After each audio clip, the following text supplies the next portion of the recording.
This is an insult nowadays. Uh-huh. Try. You white cisgendered male. Oh, trigger!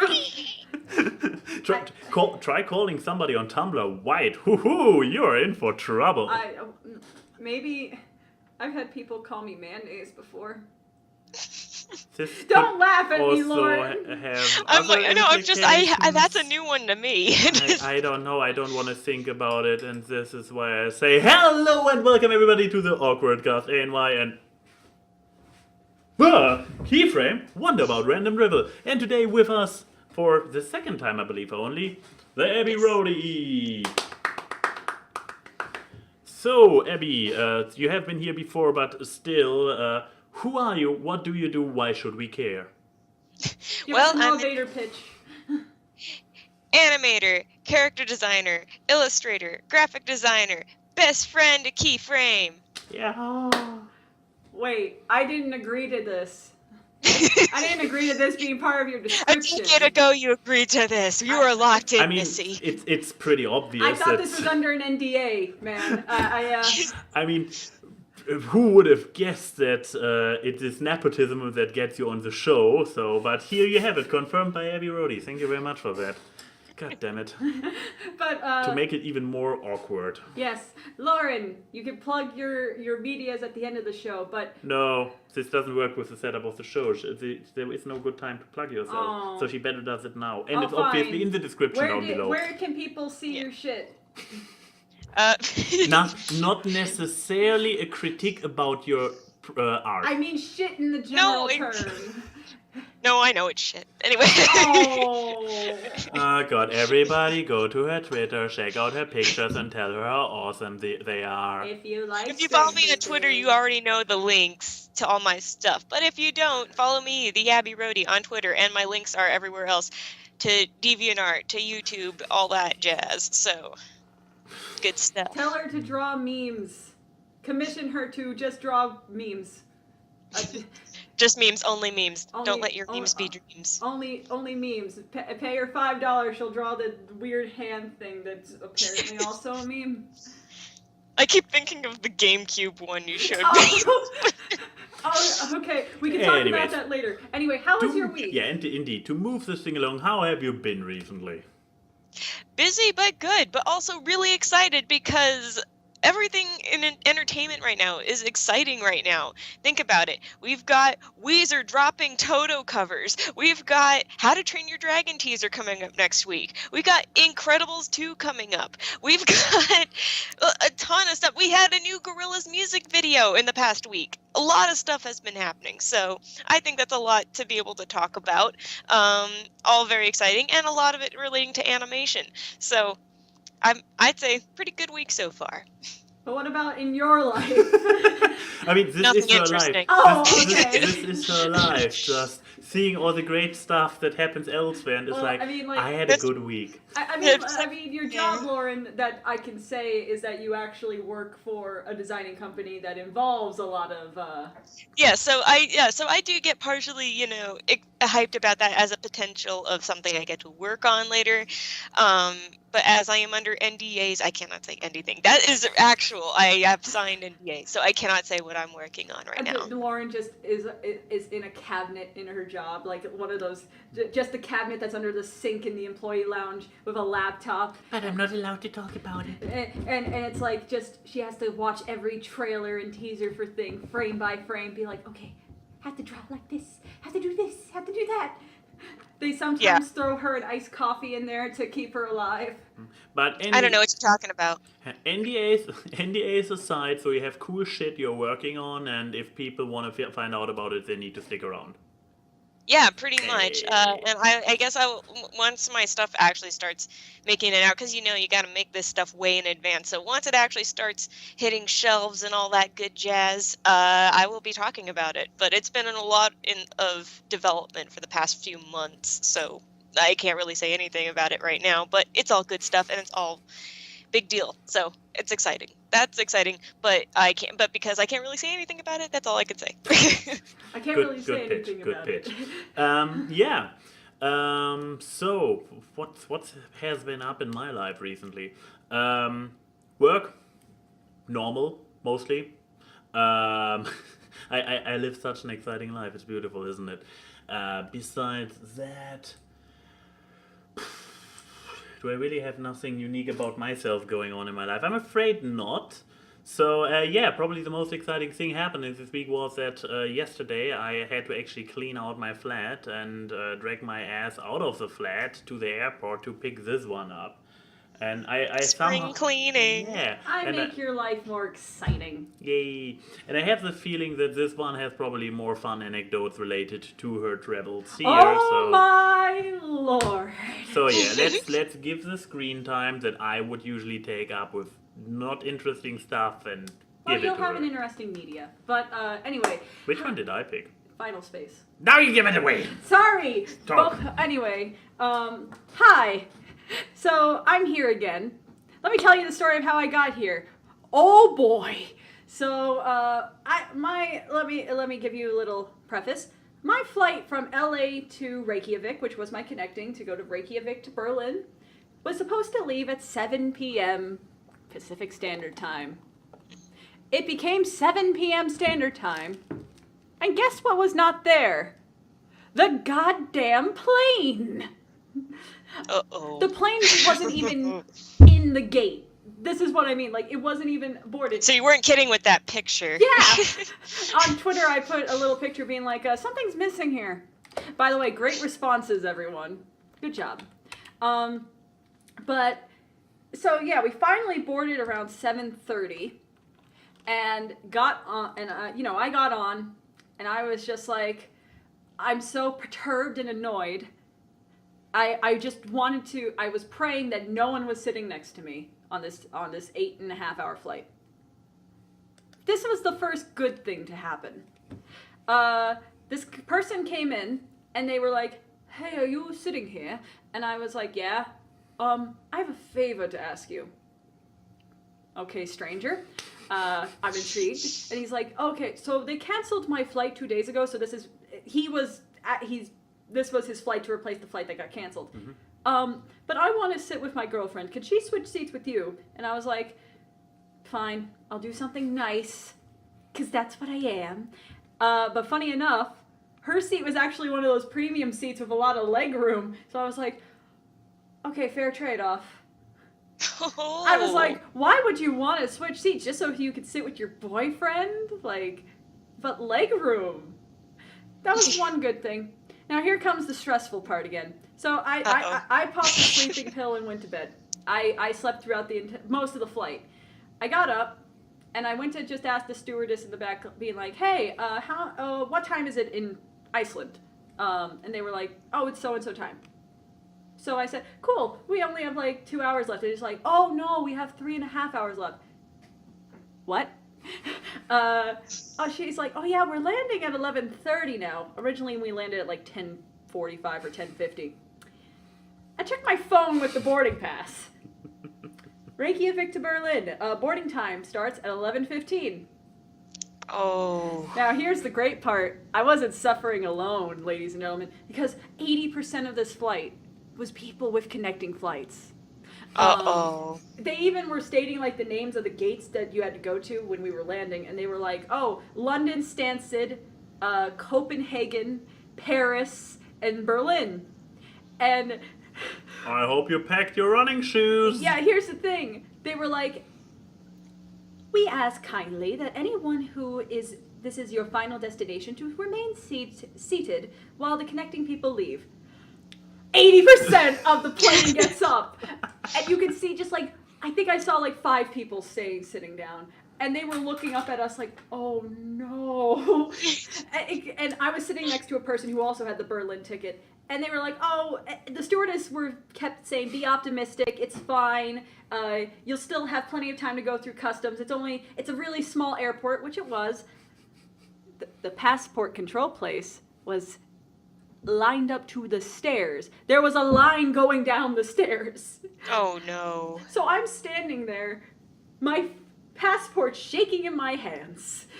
There was a lovely couple in front of me who had a flight to Paris with the same boarding time as me from the same plane. And I finally get up to the passport booth. She's like, Berlin? Yeah. Late? Yeah. Run. Looked me straight in the eye. And I'm very happy this was a trip that I only packed a backpack. So I don't know if anyone's ever seen me run before.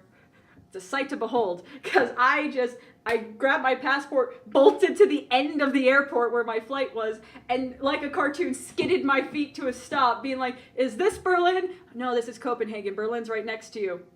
There was no line. They were about to close the doors. Oh. And the guy who was sitting next to me was running behind, and this is like a 40-year-old dude, like just running behind, and we were like, yeah, we made it. And that was interesting. I was just glad to be on the goddamn plane. Oh, I don't blame you. And then the other interesting thing was on my flight from Reykjavik to Berlin, the person who was sitting next to me was someone who actually works for YouTube. So specifically, he's a software developer who develops the software for the YouTube notifications. I feel so bad for the boy.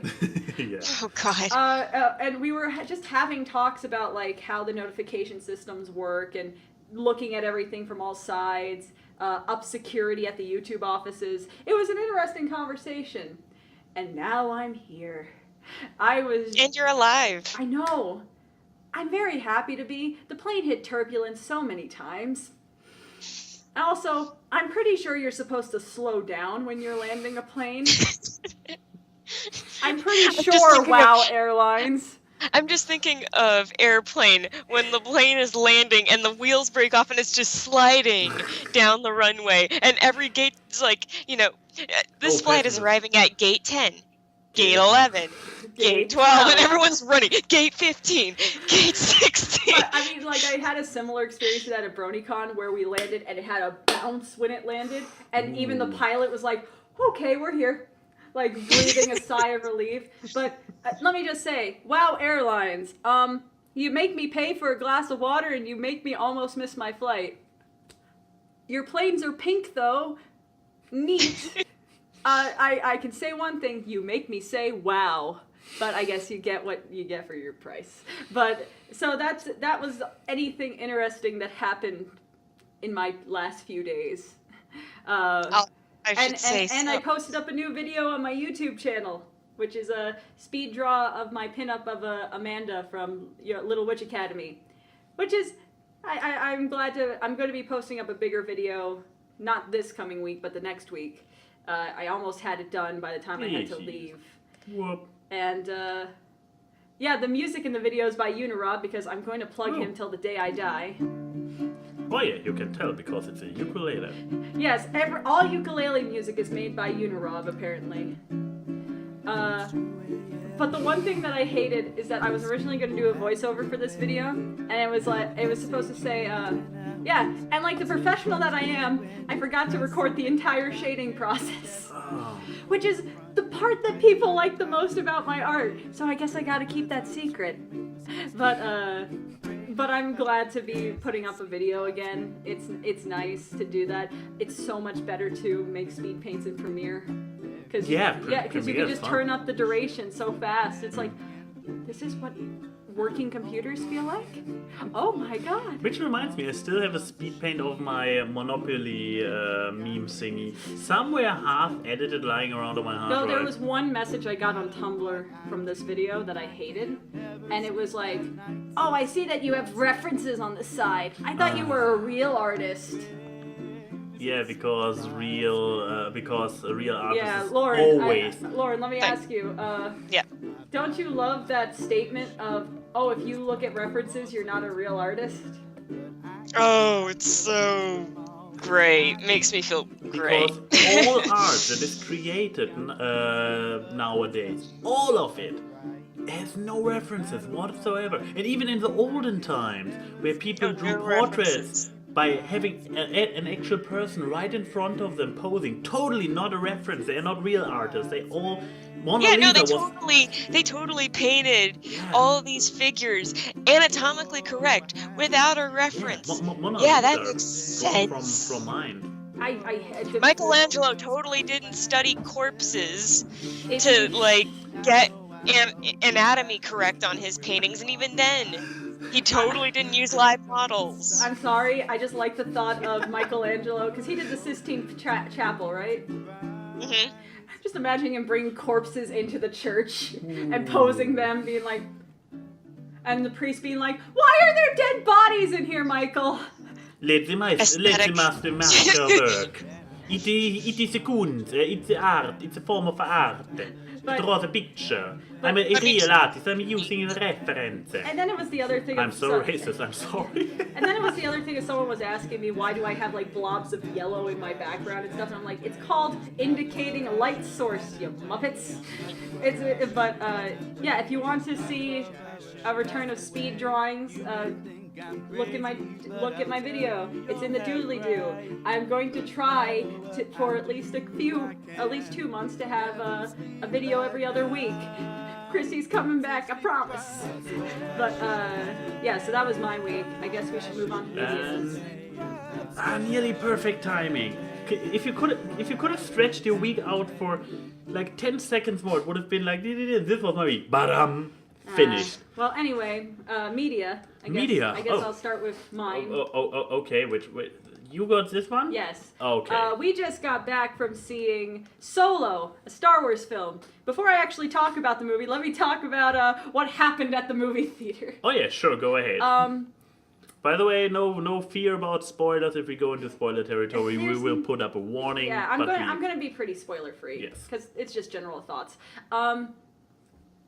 Was it you that accidentally booked it, or was it the ticket lady? No. It was me who booked it with you looking over my shoulder. Yeah? Yeah. Oh, I have an idea why it went wrong. Why? We probably booked it after midnight and I clicked on tomorrow. See, what we did is that we accidentally booked for Monday.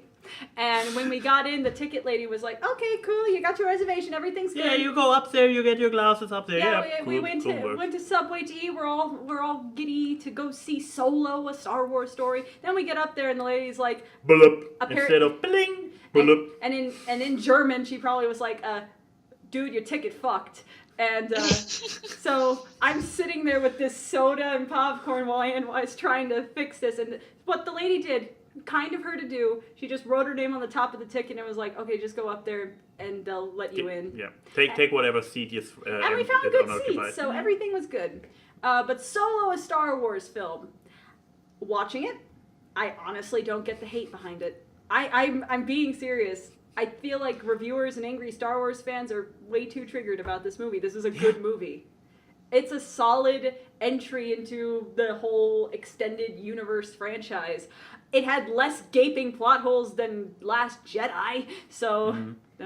But as you can tell, wasn't more fun than Rogue One. It was more fun than Rogue One. Yeah, but Rogue One was meant to be depressing. Yeah, it's the one where everyone dies. Sorry. The story in Rogue One didn't really lend itself to great fun adventures. Right. Sure, Marvel can pull it off to make death look funny. Ragnarok. But but solid movie. The actors that they picked for Han and Lando are perfect. I don't remember the name of the actor who played Han, but he captures Harrison Ford's Han really well, but still adds his own twist because it is younger Solo, and he was really good, and he looks the part too, but there's a difference between looking and playing the part. The Donald Glover, my boy, was Lando. Perfect. Childish Landino. This is Tatooine. But he does a really good impression of the guy who plays Lando, because the guy who plays Lando has a very distinct voice. Yeah. Where he kind of has like a little bounce in his voice, babe. Kind of like that. And that was really cool. The other characters were fine. They were all solid characters. It's kind of like the cast of Rogue One was the supporting cast, in that they're solid, but you don't miss them. Right. And I don't care what people say. The SJW bot, she wasn't really SJW, but I found her to be interesting, and she's Lando's companion, you know, kind of like the droids and Chewie for Han and all that stuff. And she had a good bouncing off with Lando and stuff. I liked it. They are good at making robots for the prequels, because I don't like her as much as the robot from Rogue One. Oh yeah, he was Sassbot. He was show stealer, showbreaker, showstopper, whatever. The breakout star. Yeah, but the thing I was shocked about is that this movie was directed by Ron Howard, of all people, which I just found. Did you check it up in the meantime? Ron Howard? Or you know how Ron Howard? I know Ron Howard. I can't list a lot of his. Yeah, that's his movies, Yeah, so that- that's why. yeah. Oh yeah, Arrested Development. No, he's directed a lot of stuff. Yeah, he was the main character in Happy Days. Yeah, that's how I refer to he him. started on Andy Griffith, and then he went on to Happy Days when he got older. I would argue Happy Days is the better show. Beautiful Minds, Da Vinci, all the Da Vinci To all the Beatle fans, so Lauren, he directed the 8 Days a Week documentary. 8 Days a Week, see, I was gonna say. Which is a fantastic documentary. Yeah, if any of you guys in the chat have not seen it and you are a Beatles fan, I highly recommend it. Lots of interesting stuff. Or if you're just interested in the whole touring aspect and the whole thing of Beatlemania in the 60s. But yeah. Is it somewhere available? Oh no. Yes, you can get it on Hulu actually. On Hulu. Okay, but I don't have Hulu, so I cannot put a link in the description. But, so check it out. Yeah, you can check it out or get it on Amazon. You can get the Blu-ray DVD. But back to Solo. Great movie. The cinematography was good. It feels very natural. And like my main worry about films like this is, do they properly portray what's going to happen next? Because I guess that's the fear of any prequel. That's stupid. Prequels. Now on A&Y's channel. Check it out. Which has been, and I think is the least popular. That's stupid, isn't it? I don't know. Let's find out together. But continue talking. it was really, I very much liked it. There's one thing that I didn't expect, and I'm not going to say exactly what it is because it's spoiler territory. Oh But boy. let me just say, hard spoilers or soft spoilers? For soft? I'm going to just say my problem with it, but I'm not going to say who the character is and what's it about. Okay, fair enough. Such a bad use of CGI. Okay. Because let me just say, this was a character that originally was just makeup and prosthetics, and it looked fine. But for this movie, which is a prequel, so it's not even in the timeline. It's before, I think, at least Revenge of the Sith and stuff. So I don't know where Solo actually lines up in the timeline of prequels. But I'm sure somebody figured it out by yeah. now, but... By the way, that's stupid. Prequels. To this day, the weakest one of them all with 713. Let's get it up to 714, folks. Yay! But, yeah, they made him CGI, and there's no excuse for a Disney movie when you've made a CG character like Thanos to have a crappy-looking CGI character in your movie. Just saying. Well, it's also different. It's now also you probably spoiled different that post Thanos studios. is in the movie. Surprisingly enough, one of the characters in the movie is played by the actor for Vision. Oh yeah, yeah. And let me just say, he puts up more of a fight in this movie than Vision did in Infinity War. Hey-oh! But, yeah. You actually have those. Yeah, how do you see out of these? There's like blind spots. But anyway, yeah, I would say don't listen to the review aggregators. I mean, don't do that in general. That's a general piece of advice from your local cool Keyframe. This is starting to hurt my nose. Wow. But like, go see Solo. I think it's a very solid movie. Oh yeah, if your nose is too big, it's actually the edges of the pixel sitting on your nose Yeah, edges. but I think Do I? I think the hate for this movie is so unjustified. Yes. I'm not going to say it's the best Star Wars film around, no, but it's fun. It's fun Star Wars stuff, and I think people are forgetting that at the end of the day, these movies are kind of ridiculous, fun sci-fi adventures. Don't take it too seriously. Especially Enjoy when you yourself. have a character like Han Solo, you should expect a fun movie. I mean, we actually came to the conclusion that Han Solo is the Star-Lord of Star Wars. Because he is a young, he's so dynamic... Star-Lordy in this movie, too. So... No dance off to save the Tatooine, but... So Chewie's a combination of Rocket and Groot, because he's a big hairy tree. Actually, I mean, kinda. They have a lot of good quips. He speaks a language that only certain other characters understand, and you only get what this character is saying by the reaction of the other characters. Yeah, and it's all... The characters that they introduce are solid. I feel like if I watch the movie again, I'll get more invested in some of them. Because some of them I'm invested in, but the problem with an ensemble cast is too little screen time and a lot of stuff that needs to still be tied up. But I would say go see it. I'm surprised with how good it was, given all the directors it went through in production. But They went through a ton of stuff. A lot of complications, so I'm glad it finally pulled through. But yeah, so let's move from... Maybe to chime in, since I also saw the movie. Oh, you did? Oh, yeah. Oh, yeah, you went to the bathroom at the last 15 minutes. Yep, with the subway before the movie, and then the big... liter of Pepsi. 1 liter of Pepsi. It was like... I kept myself back during the movie, but towards the end I was like... If I really want to enjoy the last minute, I was not aware how long the movie would still take at this point. A good immersive movie takes away your sensation of time in a good way. So, since I was not aware how long it still might take, and the story felt like a lot of still open loose ends at this point, I was like, I better go now, otherwise the last few minutes will just be like... So I had to hush out, and it turned out that yes, it was basically 15 to 20 minutes before the end of the movie. To quote this man when we were getting back home, if he went to where I lived and then went to the bathroom, I wouldn't be living in a desert anymore. Gross. Anyway, go see Solo. Yes. But moving from one sci-fi thing to another, I still wanted to give my insights, but you derailed it into a toilet story. No, fine. Seeing your contributions to the show, like, hey, somebody else wants to talk, let's derail it and talk about pee instead. Okay, what are your thoughts on Solo? It's a good movie, go see it.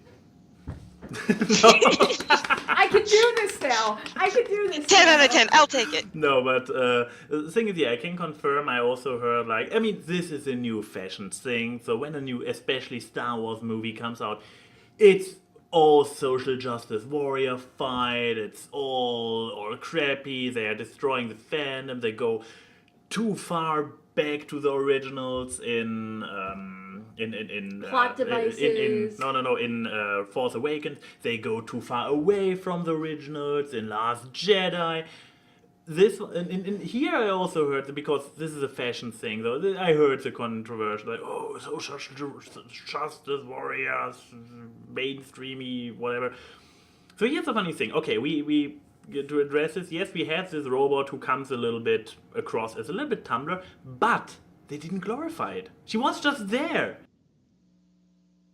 I reacted to her like, oh, come on, not again. So, actually, it did not glorify it at all. It was a valid representation of this type of person exists, but it's an acceptable person. It's just like a quirk being like this, being so obsessed with whatever this robot is so obsessed about, without going into details.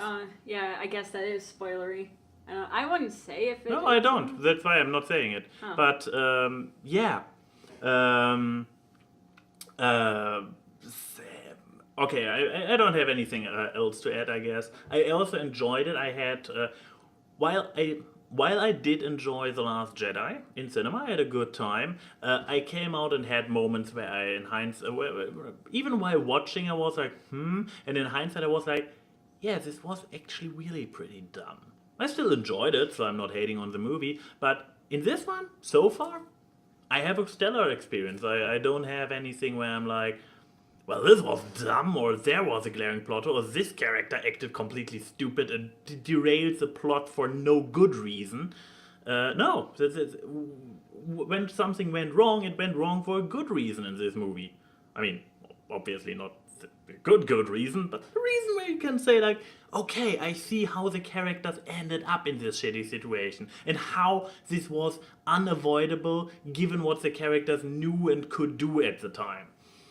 While in certain other movies, yeah, characters could have avoided a lot of fuck-ups and deaths and so on if they just would have been more competent. Anyways, now we can move on. Okay, I introduced this show to him, and if you are someone who follows internet animation, and especially when people put pilots up on YouTube and stuff, you may know this show. Because the name of the show is, hopefully I click the right one, Final Space! Yeah. I don't know. The show doesn't really have a nice theme. It just has some orchestrated stuff, Yeah, and you really cannot bad really- CGI opening. It's no da da da da da. It's just like It's kind of like Rick and Morty's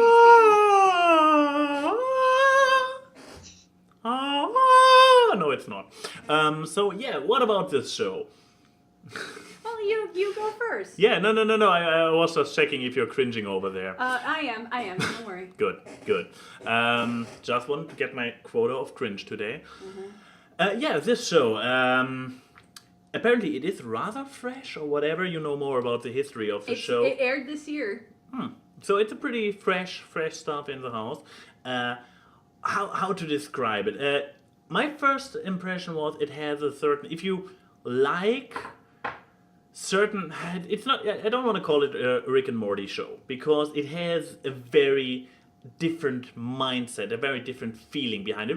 While Rick and Morty is a lot about nihilism and being like, nothing matters. This one has more sincerity. Yes, it has more. So certain elements remind you of it. It has a certain growth quota you usually only see on Adult Swim, like with corpses and not glorified gore, but still characters incinerating or plopping. I mean, I just say without spoiling anything, when you see it, you will know the sea turtle scene.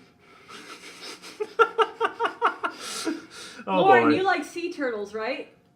Yeah. Watch this show. Yeah, watch this show.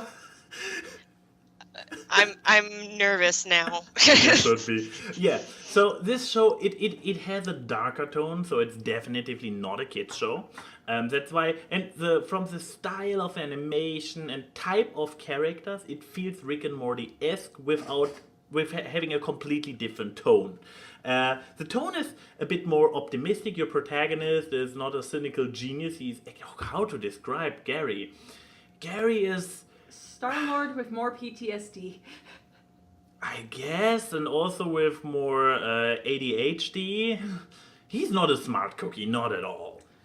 He's kind of competent, but less than Star-Lord, to put it like this. He is occasionally competent, and it took me quite a while to realize, wow, this guy actually is not bad at everything. It definitely develops throughout the episodes, and I love the way the show is set up. Like, they know how to set the tone of a show. Because in the pilot, it's not a spoiler thing because it's the literal beginning of the show. It shows how secluded Gary is. Because the basic plot of the show is Gary is in this future. You can be sent to a jail sentence, which is essentially you get put on a spaceship and is isolated from everyone and everything. So he's been isolated on a spaceship with nothing but an AI. An annoying fucking robot. Kevin. An annoying robot named Kevin. Hello, I'm Kevin. Years. I'm your anti-insanity companion robot. He doesn't even eat the cookies. Hi, He just shoves them opinion. into his voice processor. But yeah, go on. Yeah, and so yeah, this is basically the setup with him being stuck there for 5 years in this spaceship. He does well, given that he is isolated for 5 years. Oh god. Now the plot, how to go where it's give you an idea what to expect. So he makes more companions throughout the story. I mean, you see there's more than one person on the title card, so obviously more people incoming. Can't go too much into details without giving anything away. The idea is basically there's a evil guy pretty evil. I mean, voiced by David Tennant, and I believe David Tennant showed that he can be a fucking intimidating villain in Jessica Jones. I can only say this by secondhand because I haven't watched Jessica Jones yet. What was entertaining is that we were watching it. The guy's name is Lord Commander. Great name. Redundancy is redundant. Yeah. And I said, "Oh, that's David Tennant's character," and he was like, "Really?" If David Tennant puts on He is talking in this kind of squeaky and hissy voice. and almost an American accent, Oh. but right at the end you hear Scrooge McDuck. Yes, at one point it was like, "Whoa." Get on with it. Yeah. I believe this was actually the line, like, "Get on with it." And I'm like, because he's also the voice of the current Scrooge McDuck, for those who are not aware of it. And we are talking about the 11th Doctor. No, the 10th. 10th. About the 10th Doctor, also for those people who try to put a face to this name, David Tennant. So yeah, he's the evil guy, and he's an intimidating. He's a nice, intimidating evil guy. But it's also first episode, so not really a spoiler. It's like you see his first presentation. He's a tiny guy, and the first reaction to him is by a prisoner, like, "I expected you to be bigger," and then he basically rips him apart quite literally. So. Yeah, he has Lauren's eyes just a tiny bit. I think a great thing to say about the show without spoilers is that surprising things come in small packages. Oh yeah, that's true. That's true. Yeah. Nevertheless, so it's a show that finds a nice balance between humor and pretty dire and outright depressing situations. I mean, one thing I guess that still doesn't say anything about the setup is at the beginning of each episode, there's a little clip showing Gary, so the main dude, floating in space and slowly running out of oxygen. And it's continuing from episode to episode. This one glimpse into a situation that apparently comes up at some point. Because he's dying, so obviously, since he's alive in the beginning, this cannot be what's happening. So yeah, you watch him slowly die from episode to episode. However, each of those moments ends with a pun by him. So you see that there is this mixture that is very famous and liked nowadays between fun and depressing. Also, I just realized who Gary is. Gary is Fry from Futurama. Oh my god! He is, because this is spoilers again. Do we need to put up the spoiler alert alarm? I don't know. It's a very minor detail, and it also happened very early on. But You don't really have to mute. It's a absolutely minor spoiler, but just in case, if you're sensitive, we're gonna use protection. Yeah, we use protection, even so. We should be safe anyway. But yeah, as you actually can already see on this picture, one of his arms is a robot arm. So yeah, in one episode he gets his arm ripped out, and he gets his arm ripped off by Lord Commander. That's true, but his reaction is pretty chill about it. It's like, "Wow, you asshole! You just ripped my arm off! Ow, this hurts as hell!" And I mean, I recall that Fry also lost an arm or his head in some episodes, and also got limbs cut off, and he's also like, this hurts! So yeah, this kind of humor. Well, while we have the spoiler, another indicator of humor is him and another character named Quinn have to go down like a cord, and he's like, "Hold on, I have an idea," because he has the robot arm, and he's screaming because he's like, "Why the hell would they put my nerve endings on this?" So he can feel the rope and you see burning. the little flames from the road burn on his robot hand, and he's just screaming all the way. So it's that kind of humor, but this is one of the best adult-oriented shows I've seen in a while.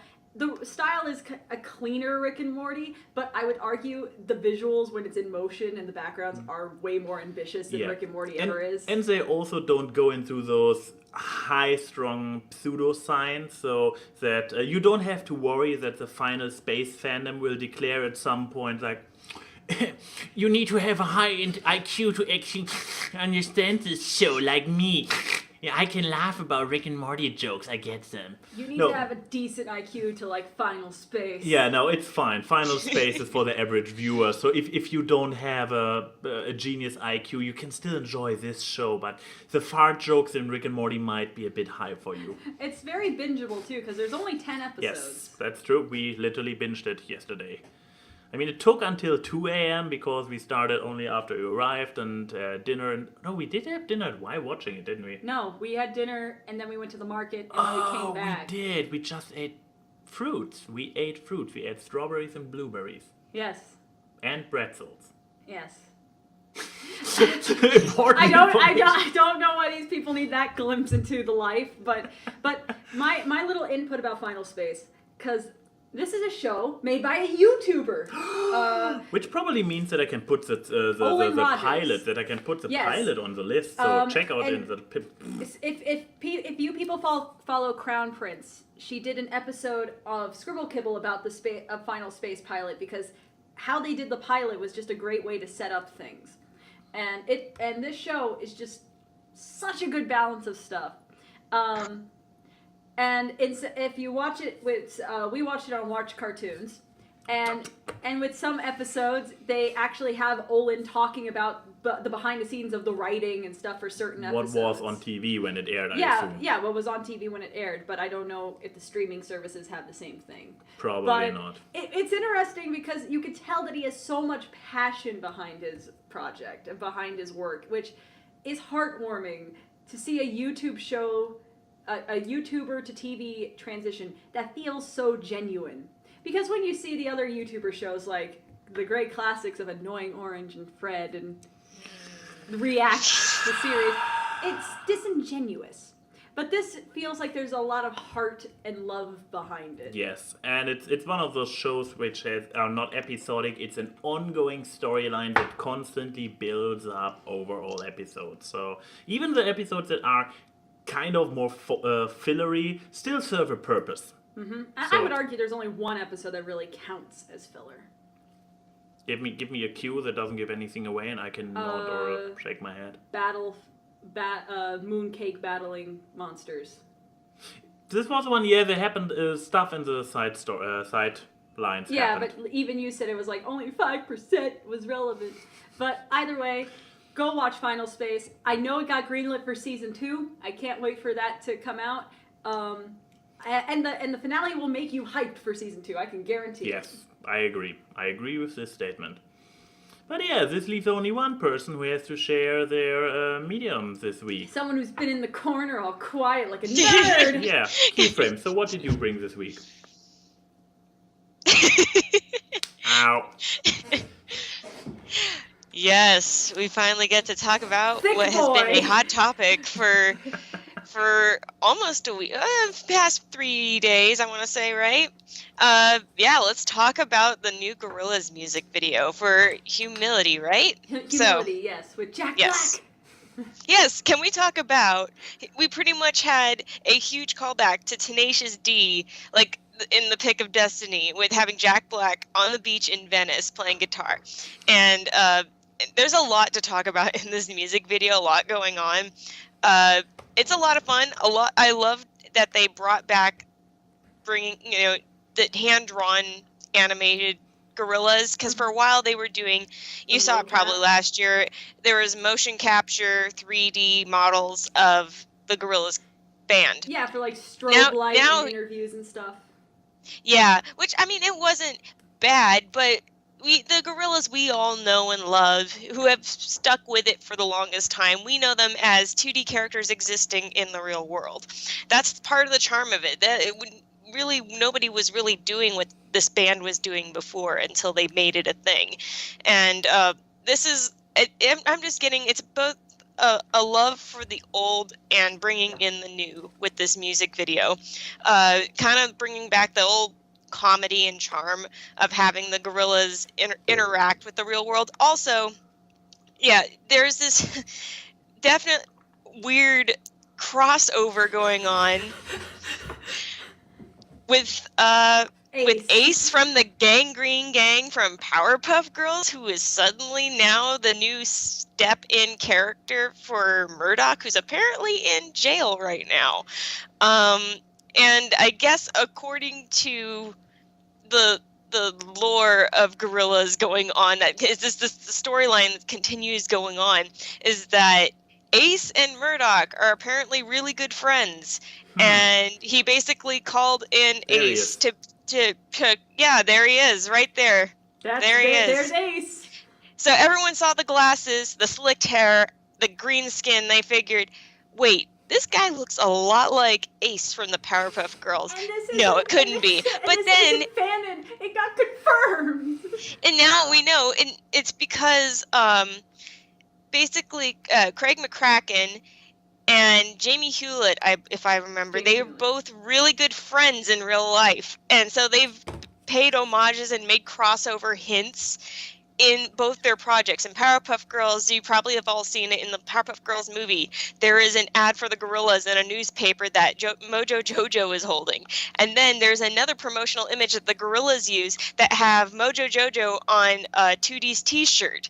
So there's a whole lot of crossing over. It's really just like nobody would have thought of this being a crossover kind of thing, but they work, you know? And then it suddenly kind of makes sense. You have gorillas and you have Powerpuff Girls, and you have like the references to the gorillas and primates and stuff. I'm like, it only kind of makes sense in the end. I like how the thing is with this whole Powerpuff Girls thing, it makes me more concerned that Jack Black, and there's posters in Venice Beach that says "Save us from him," and I'm like, okay, buddy, if you're gonna have another character get crossed over, how would him fit into all this? You know? Yeah, and also what people seem to also note about the ending to this video, which you're watching on the screen right now, is that 2D's eyes changed color. Yeah. From white to black. And that, but the thing is that there's probably a number of people that don't realize why the eyes change color, and there were people that were asking. I was reading comments on the video, why did his eyes change color? Apparently, it had to do with this whole thing that got 2D and Murdoch tied up years ago. Murdoch did some crazy satanic shit. As you do. As he does. And that ended up messing with 2D's eyes. But the thing is, when 2D is at his happiest, his eyes light up white. And when he's brought back down in mood and back to like negative energies, his eyes turn black. So when you're seeing him with the white eyes in the music video, you see him skating around in booty shorts. Legs for days, guys, let's be honest. But he's just skating around Venice. He's living the life, and he's totally in his zone, and he's just having a good time. And that all is brought down when Russell trips him. I thought Murdoch was the asshole among the gorillas. I heard a theory.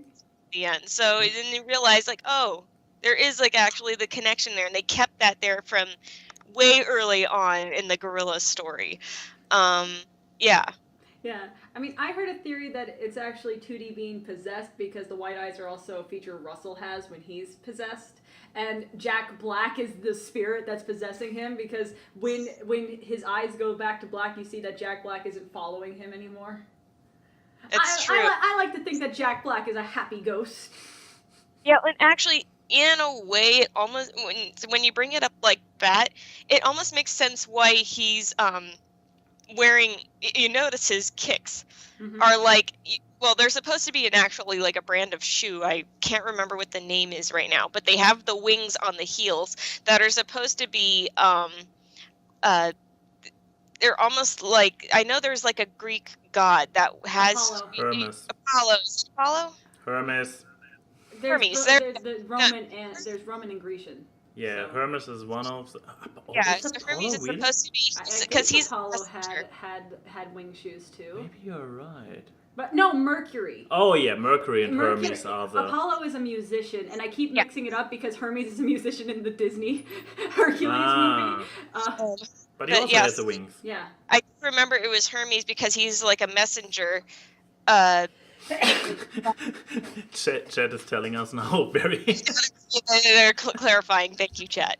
But he's supposed to be a messenger, and he has the wings on his heels, and that almost made me think, now that you brought that up, as him possibly being like an entity that follows 2D around, and then he suddenly disappears. Maybe that there's a lot of speculation about that. Did he really disappear? I mean, I still see him. Well, he walks here. off screen.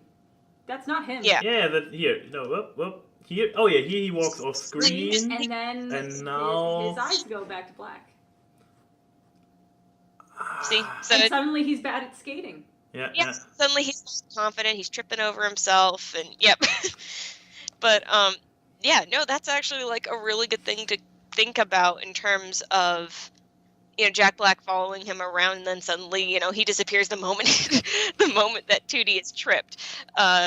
It's like, yeah, suddenly that good feeling goes away, and Jack Black's like almost like an embodiment of that good feeling, and following him around with a guitar, being all lively, and yeah, but that's what I was thinking with the shoes. It just made me think of Hermes. So yeah, but yeah, Also- no, good to have callbacks to. This is the vibes I always really liked about Gorillaz, when you can get a really good jam here, but it's also just the story that a lot of the music videos can tell, and how much you can try and glean from it, what they mean. So, yeah. Were you gonna say something? I mean, yeah, I'm just wondering at the moment if we are still allowed to call him Jack Black, or if at this point it's more like Jack Gray. Oh, he's Hey. Damn it! It's hold stuck on. in my I got in my headphones. There you go. There you go. The thing is, I'm wondering, because if people don't know, a Gorillaz animated series is coming out later this year. I'm wondering if this is going to be the art style for it. I'd love it to be the art style, because I adore this. It's totally Jamie Hewlett's work back with a vengeance. So that's what I. Yeah, I'm just saying, because this is a definite because I spend time. Heartless Doom is just booing me.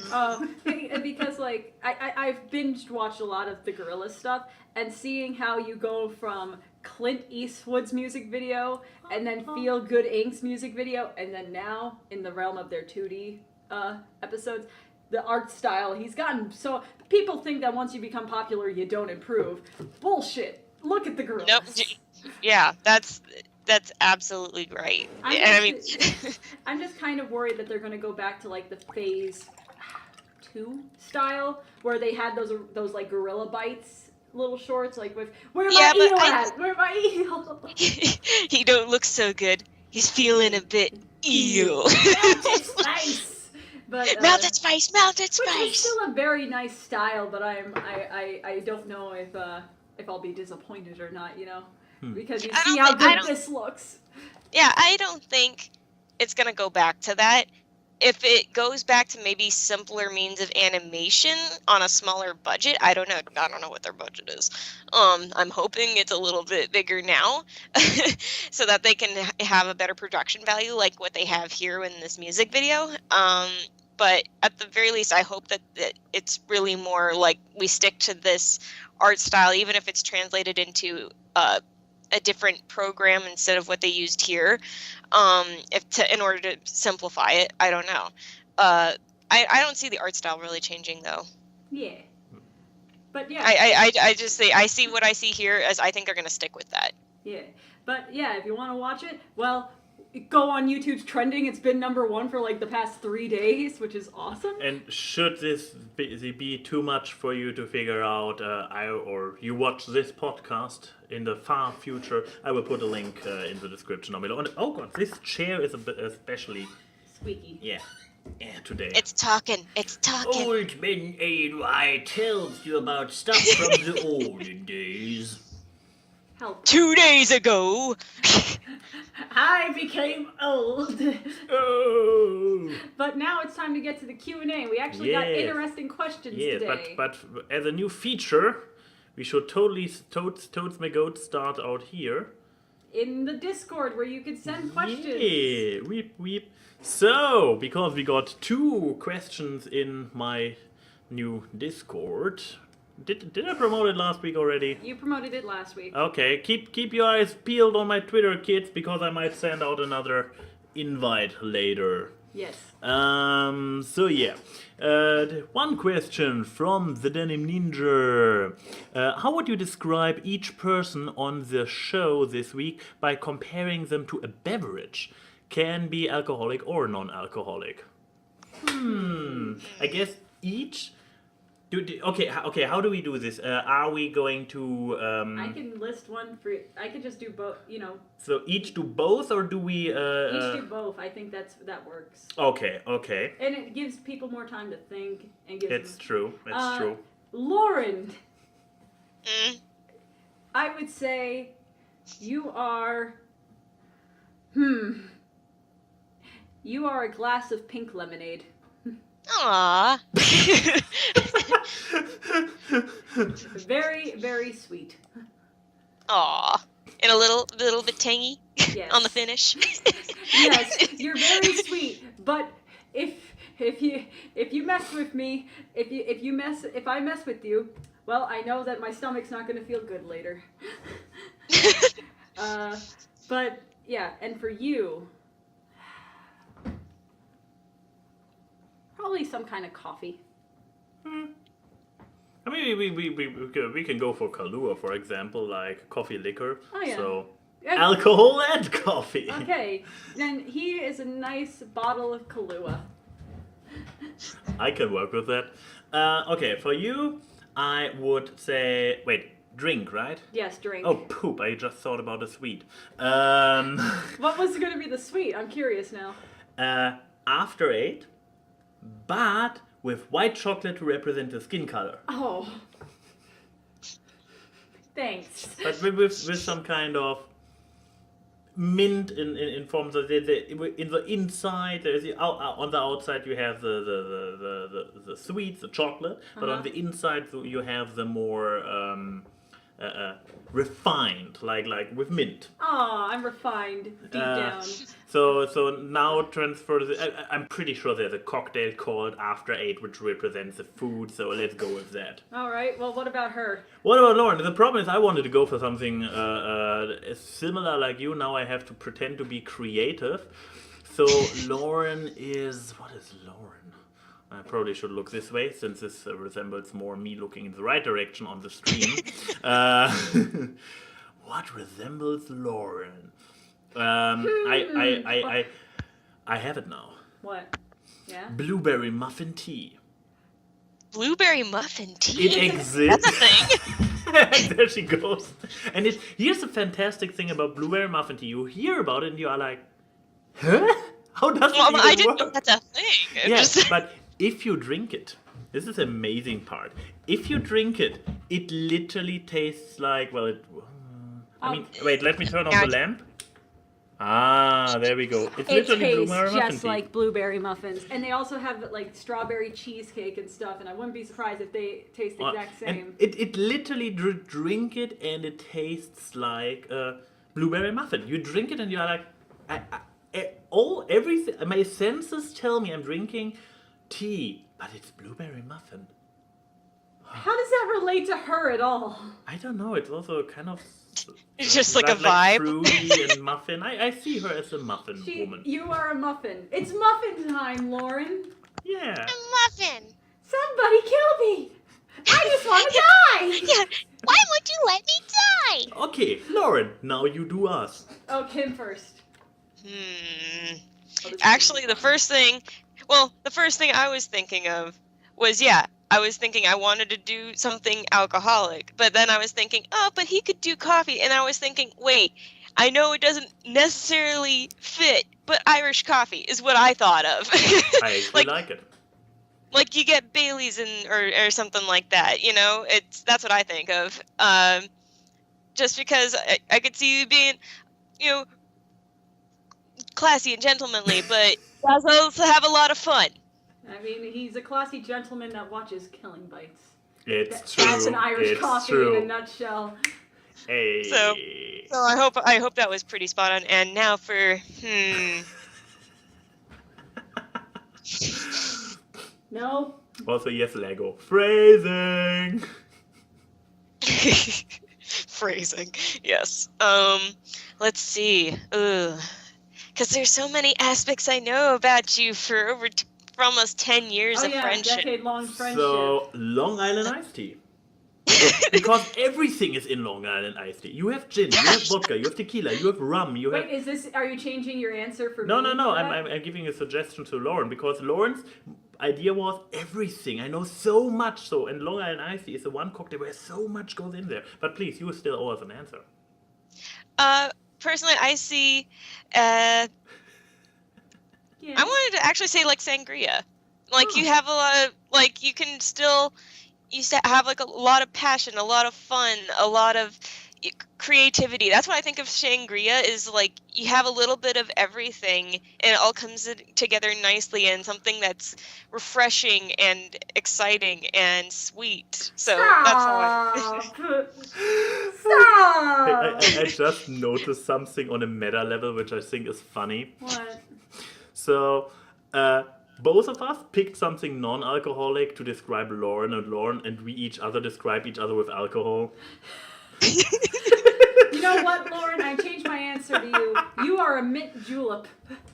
Yeah, buddy! You're refined and you think you're going to be nice, and then you taste the bourbon. And I mean, before I went with the blueberry muffin tea, I was considering for its flavor and so on, Sex on the Beach, but the name could have made this very misunderstandable. That's why I went with blueberry muffin tea. I was maybe a Cosmo, because she's small. Oh yeah, cosmopolitan. Yeah, but thanks for that question. The next question is from Unirob. Question for everyone. Did you ever grow up playing a trading card game? If so, what is it? Examples being Yu-Gi-Oh!, Magic the Gathering, Pokemon, so on and so forth. Who wants to give their embarrassing nerd stories and or turn in their nerd card first? I tried Magic at the boarding school, because obviously there was some kids that played Magic in the 90s. I mean, boarding school, 90s, boys, Magic, duh. They tried to teach me the rules, it never clicked, I never bought anything, I never owed any trading card games. Done. Okay, what about you, Lauren? Did you collect the Pokemans? I collected the Pikachus and the Charizards and the Squirtles. And the Squirtles. No. I did have... See, the thing is, when I was growing up, I had, like, a little bit of Yu-Gi-Oh! And a little bit of Pokemon, but I did not actively participate, because mostly I didn't have a lot of friends that were also participating in it, so it didn't give me a whole lot of outlets to actually use it. So I collected cards, but I didn't ever actually get to, like, really fully utilize them. And then I did try to play Pokemon with a group of, like, I tried to play, like when kids would pretend to be doing Pokemon battle on, like, the playground as a kid. Yeah, there were, like, kids that were, like, trying to reenact Pokemon fights and stuff like that. I would try to participate in that. One time, kids threw sand at me. Wow, So, Lauren, I'm the one that's supposed to have the depressing stories. And that's when I stuck to drawing Pokemon. I play Pokemon Go every day. Anyway, Pokemon in real life is a sand/attack But is that's not a actually trading card sand in game. your face. But okay, fuckers. Time for me to go ultimate nerd on you. Oh boy, you played all three of them. You played Yu-Gi-Oh!, Pokemon, I only recently learned Magic the Gathering thanks to Josh, but I do play it pretty well. However, I had at one point a shoebox full of Pokemon and Yu-Gi-Oh! Cards. And keep in mind, I think I started playing Yu-Gi-Oh! When I was in kindergarten. And we also had the Pokemon trading card game, but no one played it right. But they played Yu-Gi-Oh! Right, which I would argue has the more complex system. But I was the fucking duel master. Cause you had this thing on the arm and everything? I actually had one. Oh god, this was supposed to be wow. a joke. No, they had like the plastic ones. I had one. Yes. Yeah. I know that they existed. But I still was hoping this would turn out to be a joke. Why? But I was the only girl in my school that played Yu-Gi-Oh! Everyone else were boys. So they really did not like it when I won. But I had people who've watched the show, I had Yugi's deck, Joey's deck, Pegasus, and Kaiba's, and I just took my favorite cards from all of them and put them into one deck. So I had Exodia and the Blue Eyes White Dragons and the Legendary Dragons when they were in Duel City. I was ravenous, and then one day someone stole my Blue Eyes. Oh. No. But then my Pokemon deck, which is very representative of how I play the game now, was nothing but water types, ice types, and psychic dark types. So I had 4 types of Pokemons, and all of them were either water, because I like the color blue, or ghosts. Which water ghosts. Water ghosts. But I can't remember how to play the game now for the life of me, but I used to play it a lot, and that was my only social interaction with the kids on the playground. But then eventually, since I stopped playing them, I took my Pokemon cards and I made them into like little craft things, like boxes and stuff, which was fun. But then I just started playing the games on the Game Boy, and I was like, but these talk and move, and I can press the buttons. These cards just stay there until I move them. I'll play the Game Boy now. But there's your answer. Also, Enigma, we're not answering every single one of these questions. Yeah, let's give a chance to the people who don't ask this often. I have the feeling that Yedel ones is a bit shorter this time again. How would you guys react if or when, I'm not entirely sure, neither of those words is there, Mario would appear in a Wreck-It Ralph movie? I don't see the possibility. I mean, it could be. They got. I believe, didn't they have Sonic and other Street Fighter? They had Sonic and Bowser and stuff. And originally, Wreck-It Ralph was going to be a Mario movie, but then they couldn't get the rights to Mario, so they made an original character. But the thing is, Wreck-It Ralph 2 is Ralph breaks the internet.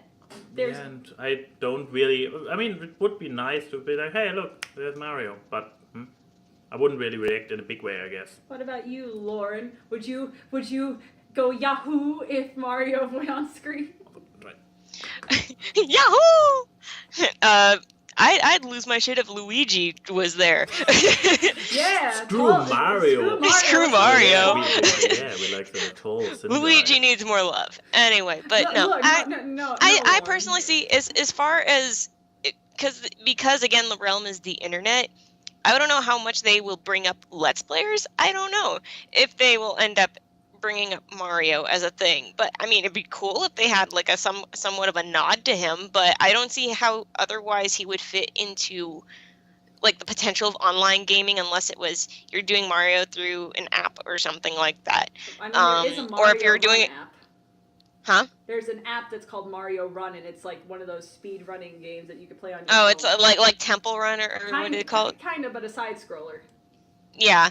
So I mean, unless they happen to bring up something like that, I don't see it as a possibility. I thought they said that they did.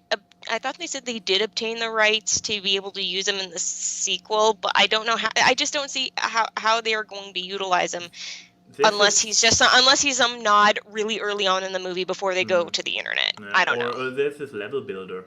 Oh, Mario Maker. Yeah, Mario Maker. Yeah, Mario Maker. That's probably the only other way I can see that being a thing. I just love this thought now of Disney CGI animated Markiplier being something you see in the background. See, like, that's all I want, man. It's Wreck-It Ralph here. Hello, everybody. Oh, so we got another from Jamie Jamser. I assume this is the person earlier in the chat, also known as the tryhard reviewer nobody asked for. Great name. Absolutely. Beautifully awkward. I already like you for this name. However, the question is also pretty awkward. If a wicked witch cast an evil spell on you that turned you into a pile of all the DVDs you have ever seen, how do you think the others would shelf you, e.g. alphabetical, by genre, etc.? ETC is a character from Warcraft. Yes, it is, but ETC also means etc., which is Latin, and means and so on. But DVDs, are we just going to talk about movies? Because if we're talking about all the DVDs covers I've seen, I've been to liquor stores that have porno DVDs. I believe not the covers, but the DVDs you have watched, I'm being very literal. Yeah, I see. Lauren, if you turned into a pile of DVDs, I'll put you right where you belong. in the trash. Given what she's probably watched on DVD, It's nothing but Beatle movies and documentaries. So alphabetically would About not be helpful. 50% of that at least. Yeah, but alphabetically would be pointless because it would be like Beatles.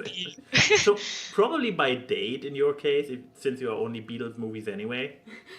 That's all you watch. Well, Disney movies too. Beatles and Disney. So BD. Or I guess for mine, you would have to probably do by... I haven't so much seen stuff on DVD. I'm trying to separate in my head what I watched on DVD and elsewhere. But because I would probably be like... On DVD actually was all pretty okay. Nothing too spectacular. But if we include everything I've watched, I guess one important aspect to sort my filmography, my watch-fogography, Your watch list. my watch history. The watch list is also future oriented in most of them. So my watch history. If you put my watch history in DVD form into a shelf, I would probably recommend sorting it by age.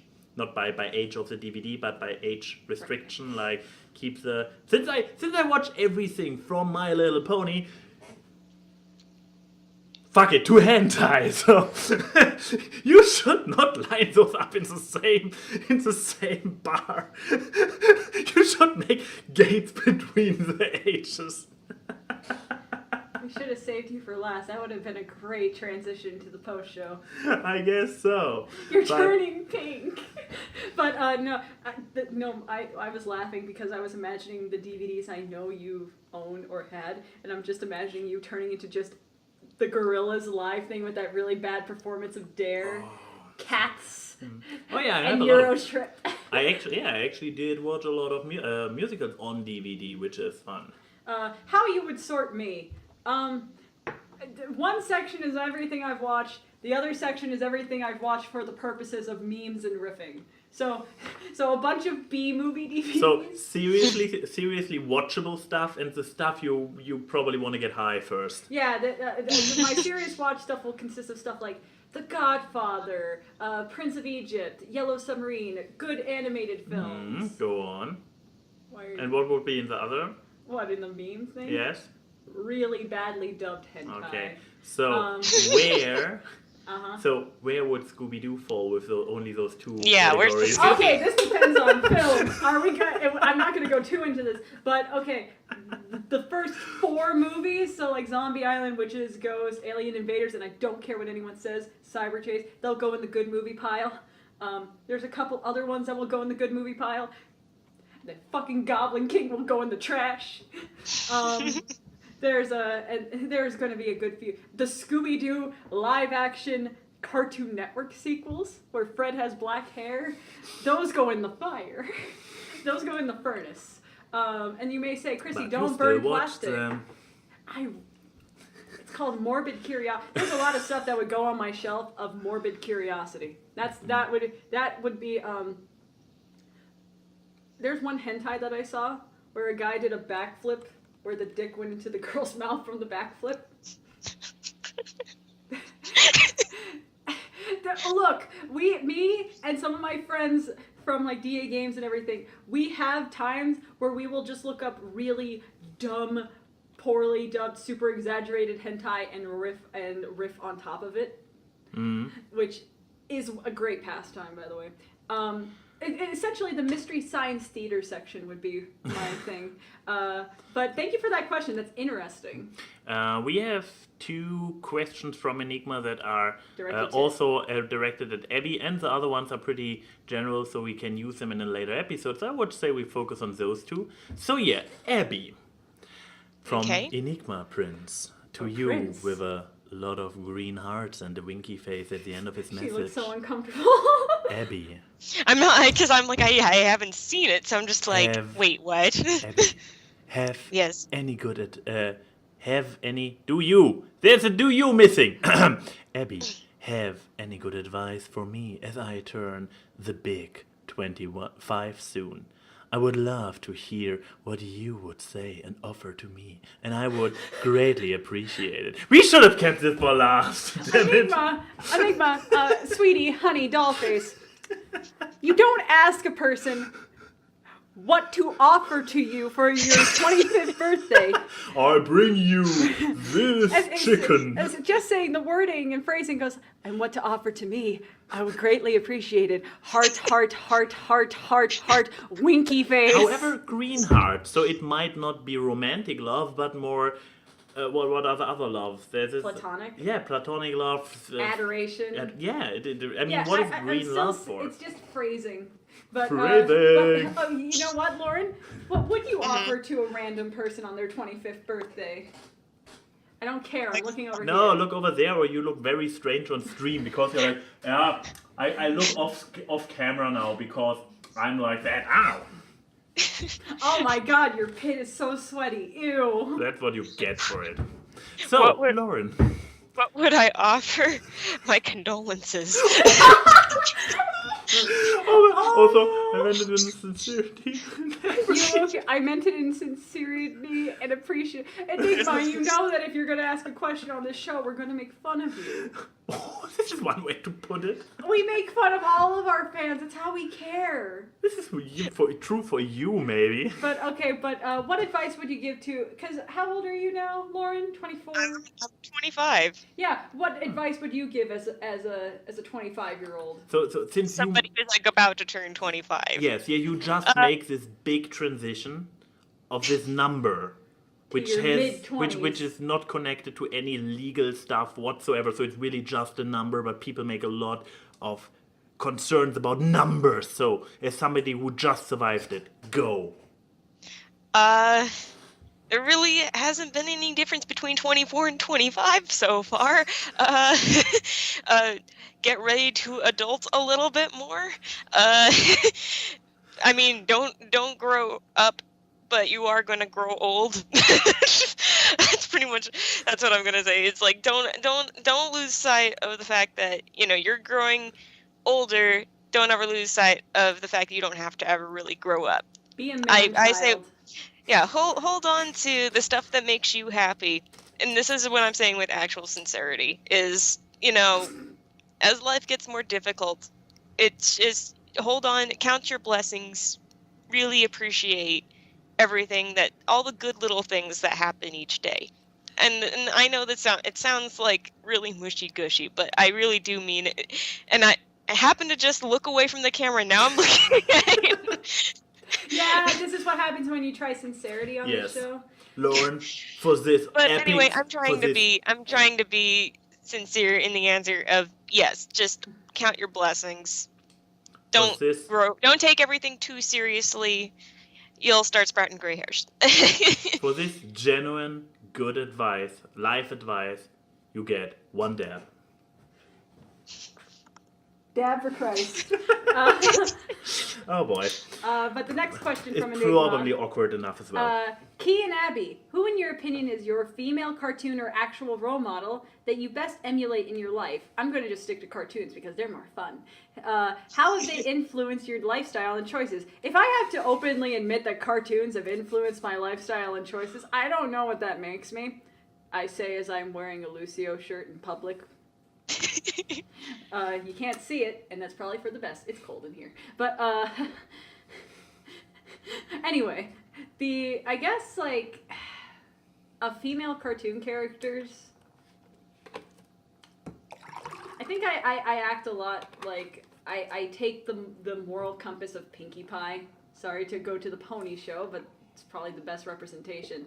Of like, Pinkie Pie's, like, make people happy and enjoy life and all that stuff, but with also Starlight's kind of realism towards the world, but knowing that it's okay to fail as long as you get back up and keep trying, which is a good life mantra to have.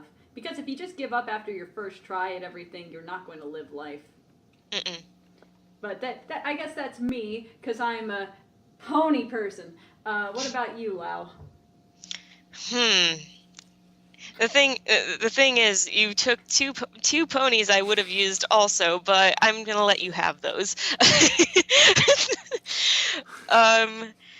But maybe if I try to diverge from the My Little Pony stuff. I know that's hard, but you can do it. That is, yeah. Who have I tried to emulate? Think back further. What female characters, the cartoons you watched as a child, what female characters you were like, yes, I want to be like Princess Peach one day? As a random example. Did you have a Princess Peach dress when you were a I child? want to constantly be kidnapped. Yeah. See, Lauren gets me. Lauren, we don't need to talk about what you write in your diary, okay? Oh, But, Bowser, I mean, his hard I guess- shell. Oh! Please. It's kind of hard because, I mean, I don't know. Because the thing is, there were also male characters that I thought had Okay, let's extend it to male. embodied. Huh? Extend it to male. Make it extend male. So which Phrasing. so which guy would you have loved to become as a kid? In terms of who I quoted a ton, Nice wiggling out there. I appreciate it. see, the thing is, I don't know. Let's see. Well, actually, no, I do have a female, Meg. I thought that I really liked Meg and Hercules. She was one of my absolute favorites because she got a lot of stuff, done to her, and she had to go through a lot. But you also see that, underneath the, sarcastic, smart-ass sassiness, she does have, like, this really good core. And you see that she is willing to sacrifice when she really cares about somebody. It kind of also highlights where you yourself have to balance out what you are willing to sacrifice when it comes down to what you're willing to sacrifice in your life for others.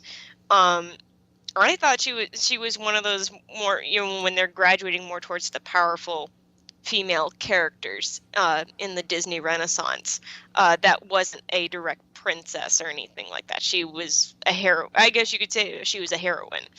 And she also did it with a sense of humor. I think that was one of those things I liked about her, that she was this character. Not only did I like to quote her a lot, but she seemed to embody somebody who was very real, a very real female character. Not overly heroic, but she was willing to make sacrifices, and she was flawed. She got steered down the wrong path when she was trying to do the right thing. I don't know. I find it admirable, and she gets her redemption. So if you're not going by the actual story of Hercules in Greek mythology. But and the voice actor of Meg likes your art. Yes, and she liked the art. And I have that. Hang on, I don't know if anybody saw that picture, but I still have it. Hold on, let me get it. And there she goes. Lauren. Lauren. What woman do you want to be? What woman would I want to be? A cartoon woman. But let's wait for Lauren first, I guess. Then she comes back out of context when you're like, I would be so hot. I mean, I am already, so. Okay. That's true. Ah, right. Ooh, with Lauren. It's been A real slice of a hay. Love scramble. Susan Egan. Susan Egan. I if you saw the EQLA videos that DeWilsonator posted, you probably saw my reaction of me just like totally melting over this. I couldn't even believe that I was holding it. I was on the floor. I was OTF. Yeah, it was really cool to be able to get that from somebody I really admired and had grown up with, and so and from one of my favorite characters. So, and reflecting on it, yeah, she was Meg was a really cool character I really liked embodying, and so that's why I almost wanted to say, in terms of the male character, Cusco. Cusco is the best Disney princess. Absolutely. Cusco's the best Disney princess. But Meg, for sure. Okay. Yeah, I mean, I guess it's my turn then. And, yeah, what cartoon woman do you want to be? Kim Possible. Kim But she's Possible. already taken. No, I mean, look at she can wear those cargo pants. She can wear this tank top. So Top. She's a 16-year-old girl. so was You wanna- so was I when I watched it. That's awkward. A and Y and Key say hi to the people in the chat. The meme is seen on this live stream and talk about random crap. It's time for awkward cast. Random guests and funny gags is the awkward cast. Artists and analysis. You do not want to miss the awkward cast.